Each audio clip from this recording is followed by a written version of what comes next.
अरे यार प्रभात प्रभात पहले भगवान जी वेला था मैंने क्यों घायल कर रहा हो यो गई है थाने। हम एक प्राइवेट हवाई जहाज में हैं। इसका पायलट बेहोश हो चुका है, हम क्या करें। कई वेले कई करे थाने बाप ने रोवा हारू बेटा मैं बेहोश तो वो वे जी 20 रुपया पोटली पाई वे था।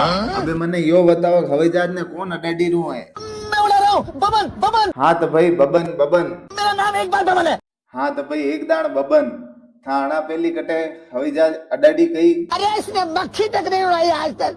आप प्लेन को नीचे उतारने के बारे में बताइए ना। हाँ तो बबन थारे बाप ने बेवाड़ के स्टेरिंग पे थू गई लेवा हवाई जहाज अडाडी रो। अबे री बात हवाई जहाज ने नीचे उतारवारी तो ये अबे नीचे नहीं उतारी थाने लेने सीधी ऊपरे ज जाए। हवाई जहाज उतारता पहली हवाई जहाज उड़ावनी की तरह यो ध्यान रखना भी और समझना बहुत जरूरी है। और लास्ट में सब मेन बात मु थाने बताई दूं कि हवाई जहाज में गेला वैसे गामा में कदी सवारियां नहीं लेनी।